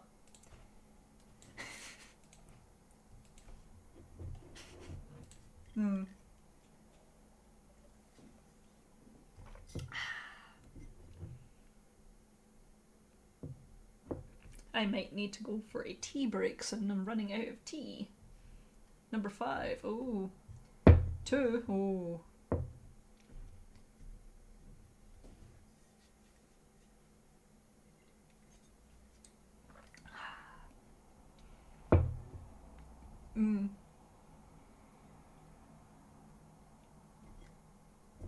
Speaking of tea breaks, actually, I've at the beginning, where it says the stream was starting soon, was there music playing then? Because there should have been, because I've tried to set it up in that way. I also have different music for the different screens. So starting soon is one music. Break time is another. Oh, 5. Okay. And the ending one is another one. So I'm just wondering if I did accomplish that, or did I mess it up and it's just silence. Oh, it's bird chirping. Yay! Yes. All of it's Dragon Age. Either the first one is ambient music from... You know what, I'll let you guess. It's from one of the main quests in Veilguard. Yes, tea. I'm just about done, so I think We'll read one more page and then I'll go get a replacement tea and we'll have a nice little tea break. Number 5 is winning. Okay. I don't try to look like anything. Dexter's right, I helped him. Why am I defending myself for that? Mr. Dexter, it's not that simple. Whatever Morrigan's intentions, she's a civilian. She could have gotten hurt. She could have gotten other people hurt. M breaks off, still rubbing at their forehead. Fine, I appreciate the assistance. Don't do it again. Another guard emerges from the tower, and M turns from you to have a brief blah blah blah blah blah. Oh, and we get to choose a surname. That'll be fun. M turns from you to have a brief murmured conversation you can't make out. Finally, M nods and turns back to you. Alright, Morrigan, is it? Is that it? What's your surname? Technically speaking, you don't have one. As far as you know, your mother doesn't even have a given name, much less a family name to pass down to you. And no one in a role ever asked. It looks like you'll need to come up with something if you're going to blend in here in Calestri, though. We should call ourselves Grimaldi and confuse everyone. I'm gonna go for a... Oh. Wait, what?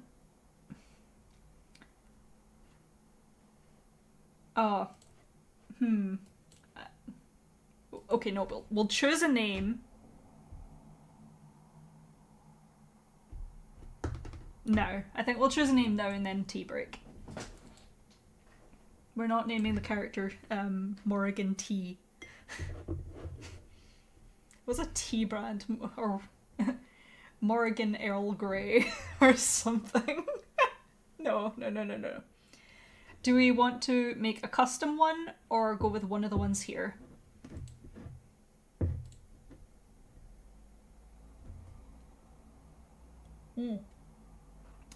Delicious. Aw, stare means stars and German. That sounds nice. I wonder if all of these mean something star related then. Except for Dexter. I'm looking that up. What? Peck? What? Okay. Custom. Oh, do we want to go custom? I would like a collective decision because this is our character. This is Morrigan with the wavy blonde hair. And did we give her blue eyes or grey eyes? I think we gave her grey eyes.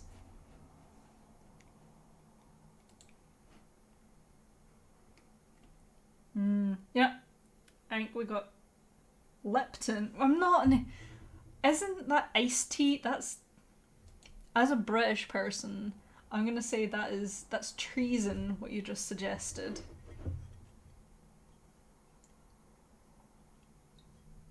I really like Lipton, like iced tea though. In saying that. Tea.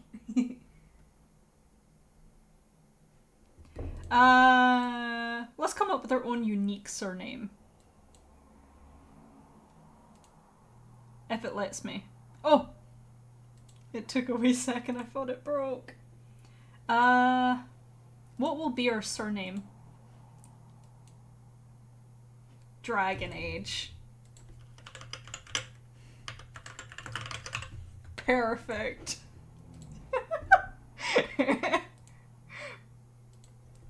Twinings. Oh, I liked... Twinings almost sounds like Starry to actually. Like Twinkle Twinkle.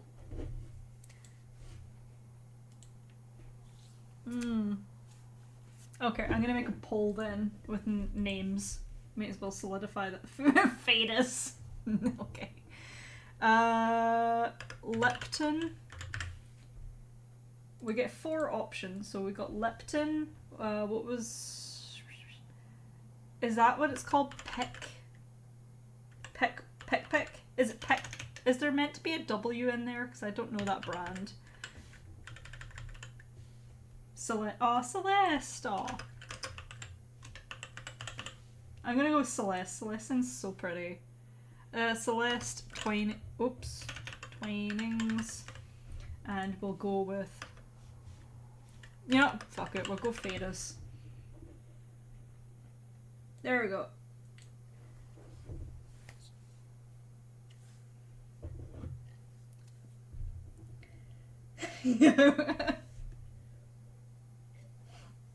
Pickwick.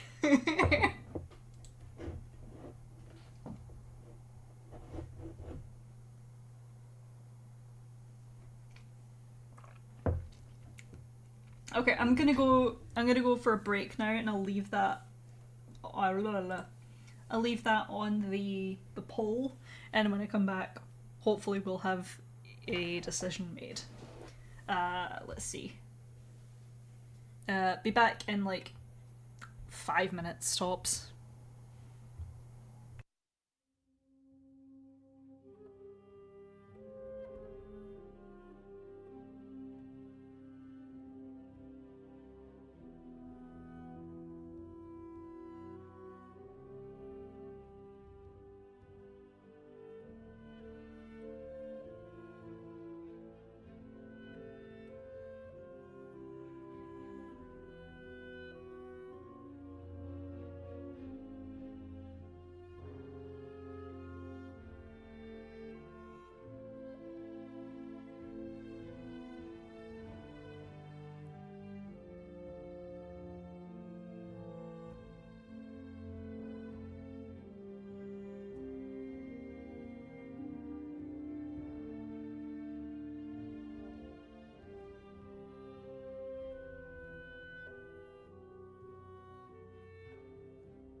Oh, pardon me. Sorry.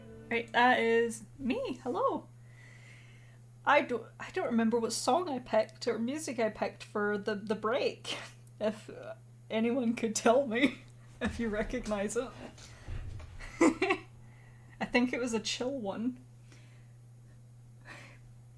Cat. Tabitha, why have you posted a bunch of cats? Did I leave my mic on and you heard my cat meowing or something? Although I do appreciate cats being posted in chat. I'm gonna pick. I want to pick one. Cat. Oh, there's a cat in a box. I can post a cat in a box. No, there's one of a cat crying.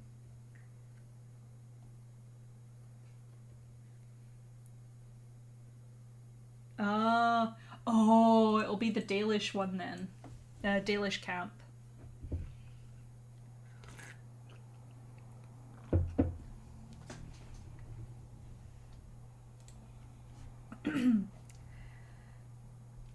Mm.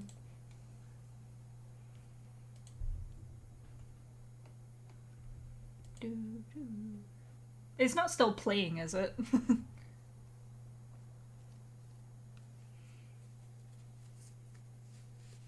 Post cat. Feel free to always post cats in chat. They're a delight to look upon, especially the ginger ones.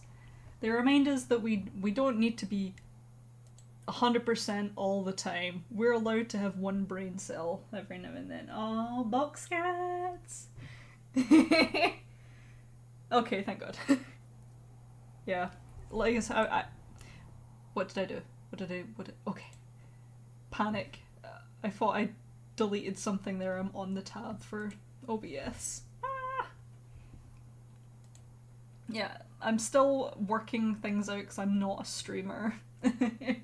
Yes, box cats. Is that what we're gonna name her? Celeste or Box Cat? Oh, that can be her. It can be Celeste Box Cat. What do we think?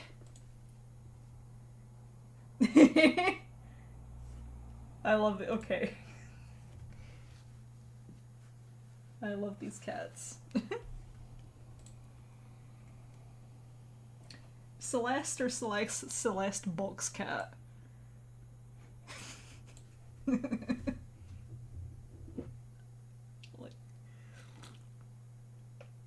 Wonderful. Just Celeste. Aww. Okay. Okay.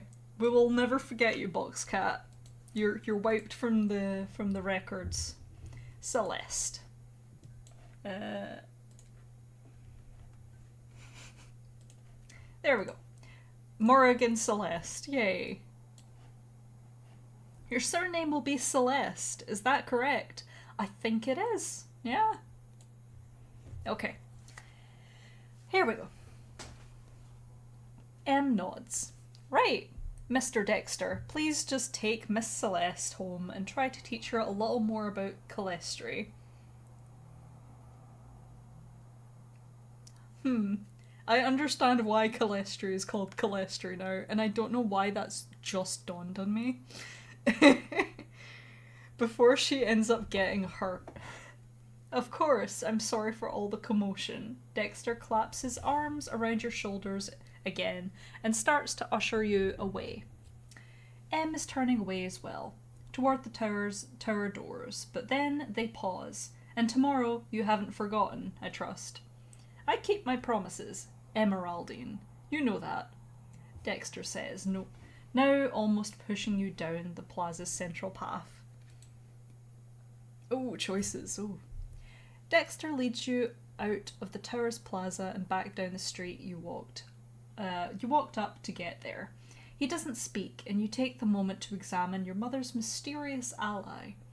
His steps are swift and sure, and certainly don't give away his age, but the creases by the corners of his eyes do. As does his long hair, pale grey and pale blonde, in shades so similar that you can't quite tell where one blends into the other. He looks normal enough, but something still gives you the strong suspicion he wouldn't fit in a role. Right, Dexter says very suddenly as you round a corner and pass out of sight of the plaza, clapping his hands together. That was bracing. Pleasure to see you again, Morrigan. Really, call me Baz. Everyone does. 1.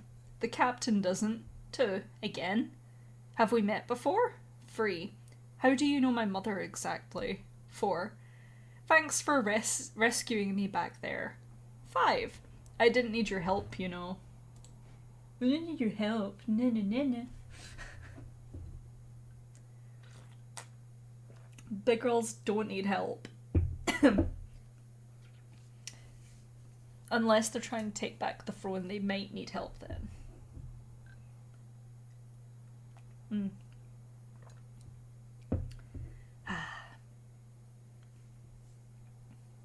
I've got an Earl Grey with honey in it. With probably an unhealthy amount of honey in it. But only just. Because it helps with the throat and it tastes delicious. Very nice. Number 2. What are we all thinking? Yeah, I'm worried. I'm not worried. I'm wondering why he's saying again. What do you mean? Like, literally never met you, sir. Then again, he knows her name and he knew what we looked like. So it's very suspect. Like, was she like sending like, I don't know, Snapchat pictures of us? Like, here she is, she's 5, it's her 5th birthday. Da da da. Look at my little heir. Oh, gingerbread. I'm guessing it's gingerbread flavour. It sounds lovely. I love a good, like, ginger flavoured tea. I think we're gonna go with 2 then. Again, have we met before? Certainly we have. But you were very young. Oh, yeah, because we left Calestri when we were, like, 3 or something.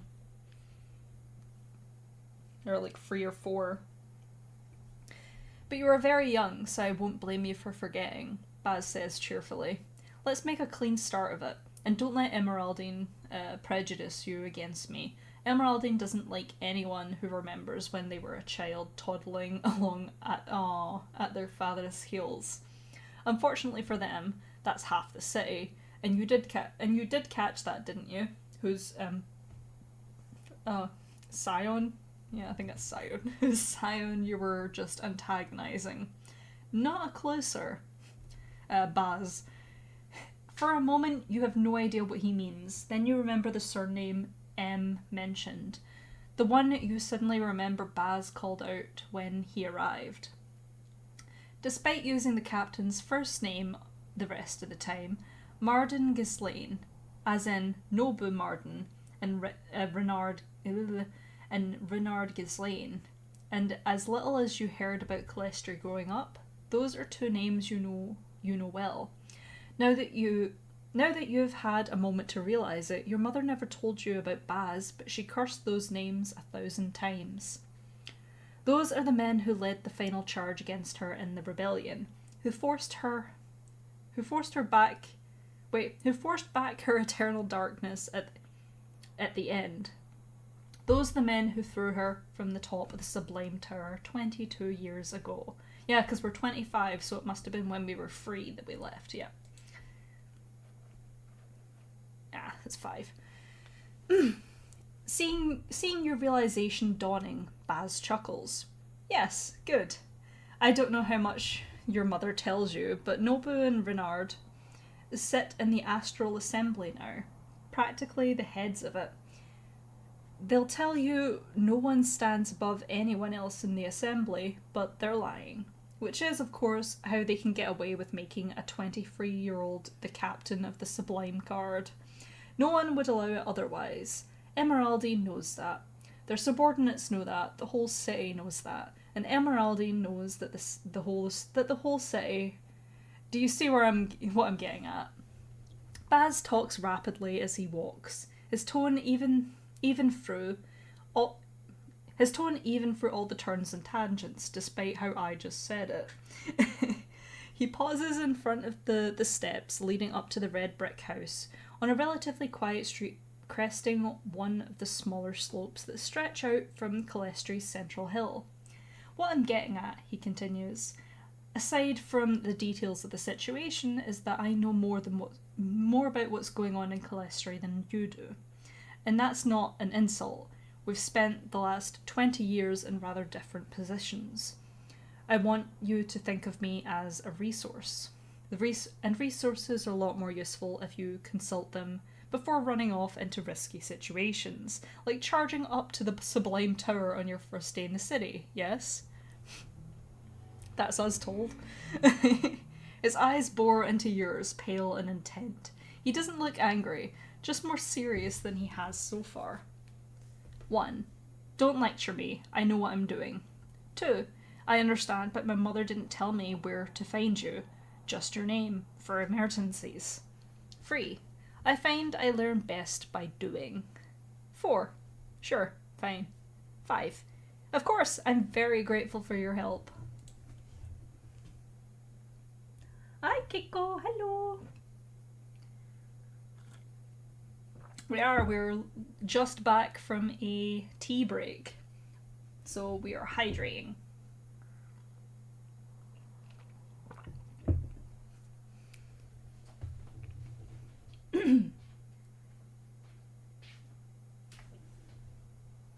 Oh, kitty. Number two. What does everyone else think?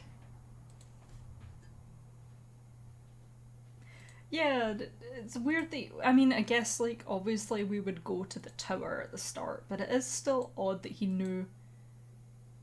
He knows a lot.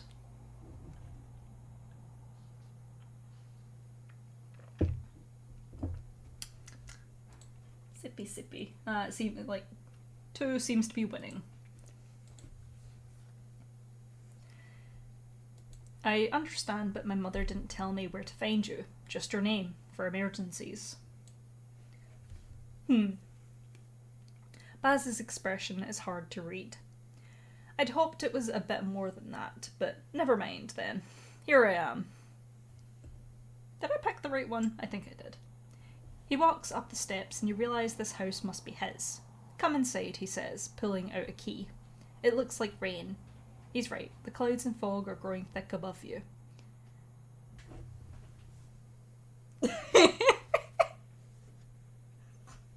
Thank you. Yeah, sorry, that was just my boyfriend with the cat.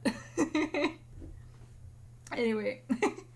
But never mind, then here I am. He walks up the steps and you realize, wait, clouds, the fog are growing thick above you.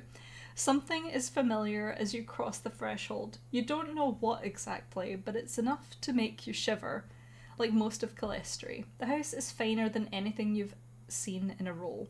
Hardwood floors, plush furniture, and the rooms beyond the entryway. There's painting on the night sky near the door. All the remnant stars' constellations much closer together than they are in reality. So you know what I have to ask now that we're farther from prying ears, don't you? Baz says, leading you over to the dark blue sofa in what looks to be a sitting room. There are stairs that must lead to the house's upper floors near to the back wall, and that sense of familiarity prickles again. Pardon me? Baz has to say your name to get your attention. Morrigan. Where exactly is your ghost? Oh yeah, my boy. Vivian. In all the excitement at the tower, it was hard not to forget. Before you have to come up with an explanation, there's a cold wind at your side. Aw, he never leaves us. He's our new best friend. And Vivian shudders into existence. He must have been close by the whole time. Okay. Even Baz's equanimity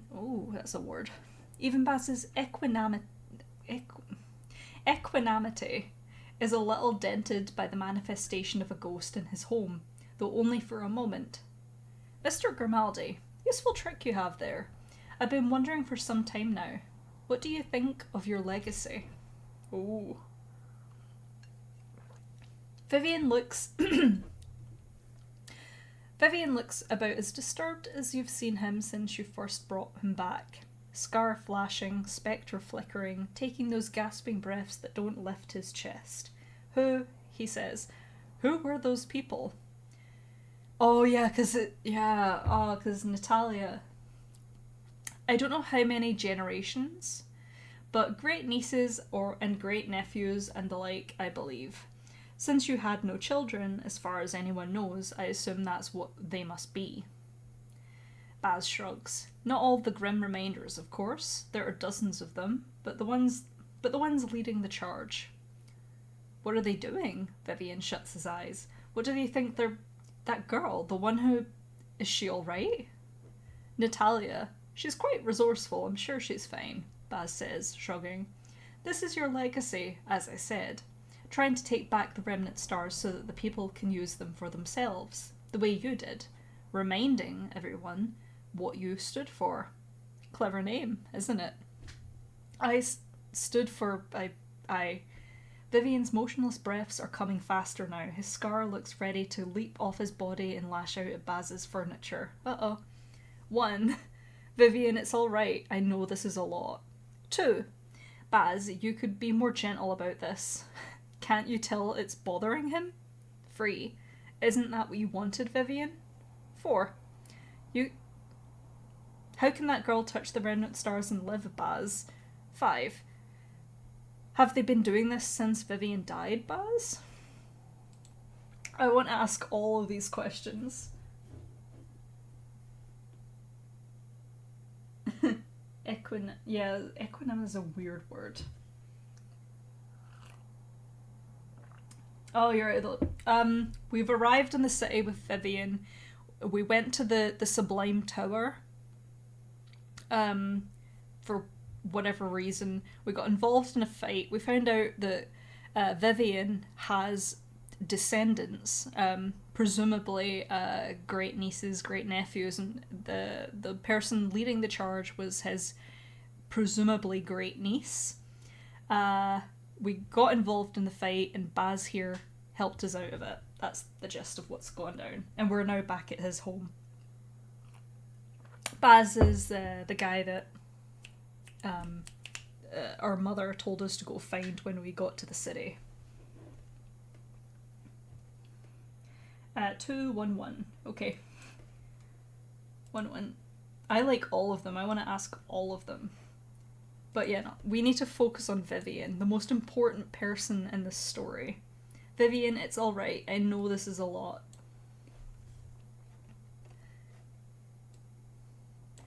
Vivian's eyes flicker towards you, grey and empty. You're not certain if he's really looking at you or not. There's a sudden crackling noise, and then a tall pillar of light at your side. When it fades, Vivian is gone, and there are black scorch marks on Baz's ceiling and floor.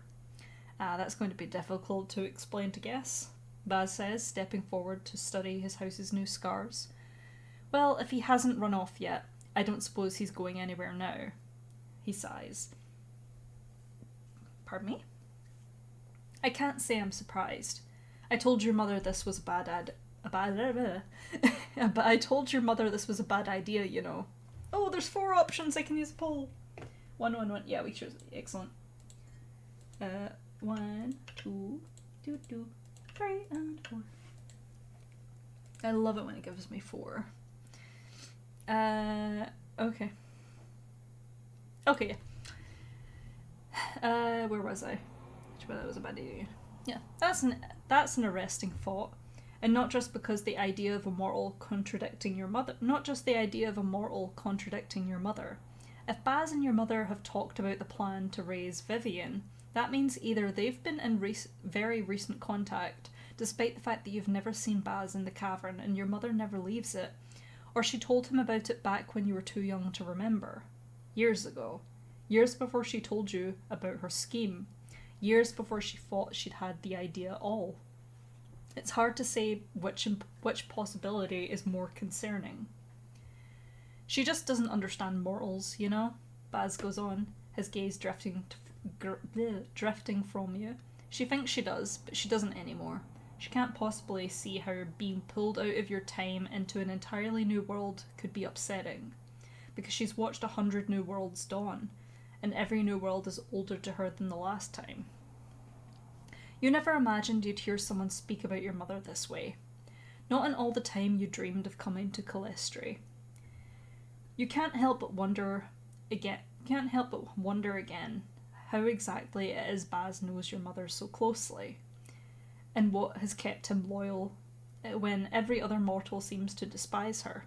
If he really is loyal, that was certainly an odd thing for a man your mother claims is... What? If he really is loyal, that was certainly an odd thing for a man your mother claims is the only person she can really rely on to say. 1. Whatever his story is, this is clearly improper. You can't talk about her like that. 2. Whatever his story is, this is fascinating. You talk about her this way and she still works with you? 3. I see no reason not to be direct. If that's how you feel, why are you so loyal to her? 4. This seems like a dangerous conversation. Alright then, if you say so.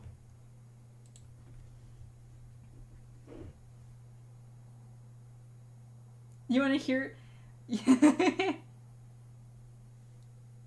What? My cat? I think he's left the room, so I don't know if I'll be able to fetch him.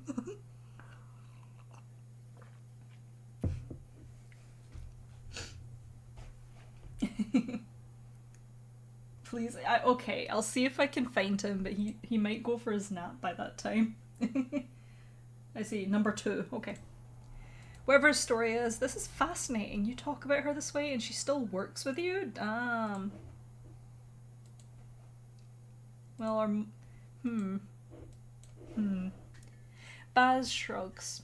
Oh, she appreciates... Aw. She has a friend. She might be a bitch, but she has a friend. That's nice. Oh, she appreciates it. Or so she's always told me. You can't be mortal and be the person your mother is. And a goddess like her can't understand mortals any more than we can understand her. This world was built for mortal understanding, and we could never tame it. Look at those fools fumbling around in the assembly. Well, you'll see them soon enough. We try to lead ourselves, and all we do is fall apart. We need a higher order. Your mother knows that. She knows that there are things she has to forget. Forget? The word sticks in your mind for some reason. So she did know them once. Pardon me? She knew a lot of things once, Baz says. His tone is as smooth as ever, but you can't help noticing that he's talking just a bit faster than before. Oh boy. Now I've taken the liberty of making a few thousand room up for you. If you don't want to have to stay here, you thought it was easier now. I'll read that again, I won't do that. Now I've taken the liberty of making up a room for you. You don't have to stay here forever, but I thought it'd be easier for now. Given the likelihood that you'll have as difficult a time... Oh, there's 4 options, I can pick 4 more. Woo! Oh, bye Lisa.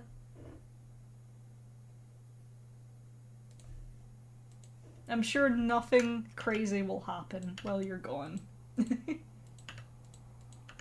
I do at least want to finish chapter 2. Though they do last a while, don't they? Yeah, night night.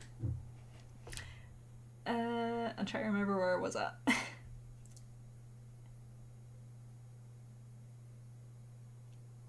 So she did know them once more. So she did know them once. Oh wait, no. I'll show you upstairs. Okay, never mind. There it was.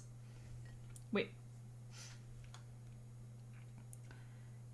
Given the likelihood that you'll have as difficult a time paying for lodging as you did with the coach, that seems like a safe bet. I'm sure you're tired from the road. Here, I'll show you upstairs. Baz gestures to the staircase you saw in the back room, and you follow after him. On the landing, you hesitate, though Baz is already turning down the second floor hallway. That odd familiar feeling is there in the back of your neck again. The staircase goes up another level, and for some reason you can't stop following it with your eyes. 1. What's in the next floor? 2. Could we actually take a quick look up there first? 3. Baz, have I been here before? 4. I don't say anything. I'm not sure I like this feeling.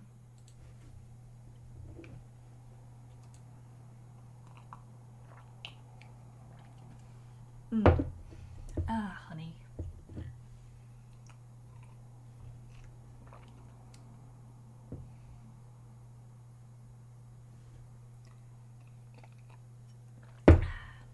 Oh, sorry for the bangs.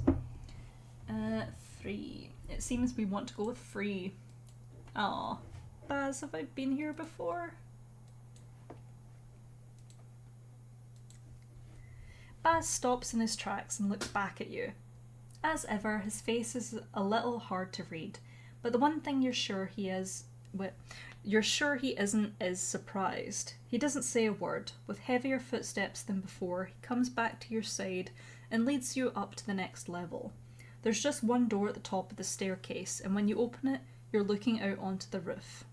Though Baz's house is only a couple of stories tall, it's most of the way up the central hill, so you have a decent view of much of the city when you look forward. Streets crisscross from below, autumn leaves and small ponds glinting in what little sunlight pierces through the fog, and the sublime tower rises up behind you. The floor beneath you is brown, unswept, lined with fallen leaves. There's There's a handrail around the edge of the rooftop deck. One you know without reaching up will be smooth and cold to the touch. You've never seen any of this before in your life, and you know exactly where you are. I don't come in here much anymore, Baz says very quietly behind you. It's hard since then. Oh, you know what? Lisa left at about the right time. It's the end of chapter 2. This is the rooftop you waited on the night your mother was thrown from the tower and the stars she'd snuffed out came back to life. And the person who was holding you so close against their chest. You think, suddenly, of breathing in time with a frantic, terrified heartbeat you've never remembered before. That must have been Baz. And we're finished chapter 2, and yeah, I was going to do 1 chapter per stream, so I think we're going to end about here. Yeah. Gasp. Yeah, I was expecting it to go for at least another hour, given the first chapter, but yeah, here we are. I have a feeling chapter 3 was going to be extra long, so yeah, you're going to have to wait till next week. Yeah, I'm gonna go grab the cat as promised. I think he's actually lingering outside the door, so I'll be right back. Kitty!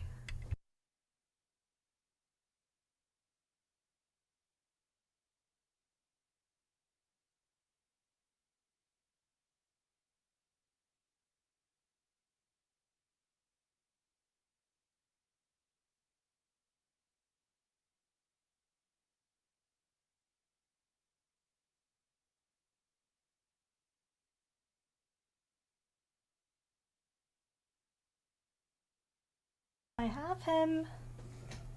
He's not. Oh, you better not have just used your litter box, mister. Hi, baby. Okay. Aw. Yeah, he's not in a very vocal mood, but he is here, and he says hello. Never mind. Okay. Yeah, he's... I'm sorry, baby. Here, do you want a treat?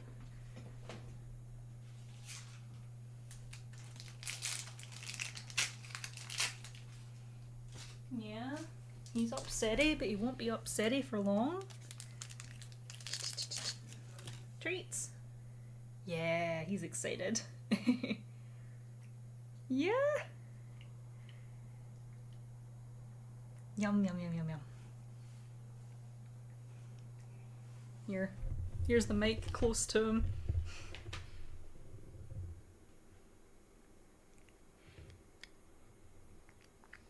Yep, that's the content you come for. Cat eating noises.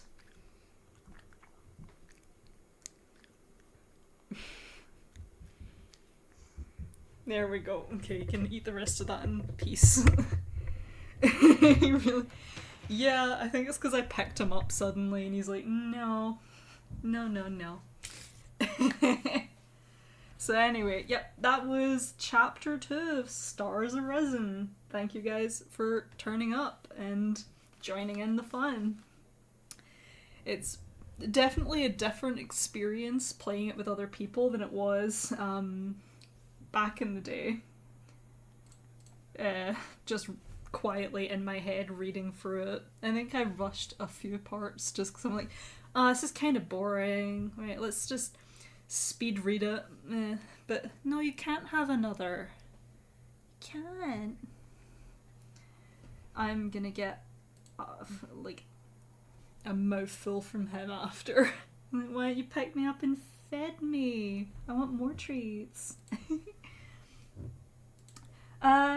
Yeah, like I said, thank you so much for showing up. It's so fun to, you know, play this with you guys. Plus, I like seeing what choices you make. Yeah, reading aloud, it does change it really does. For the better, I think, though, because when you have to read it out loud, it takes a lot more attention, I guess, so you're actually paying attention to what's being said, because, you know, when you're quietly reading to yourself, you might misread something. Like, I'm sure you guys heard for it that I misread a lot.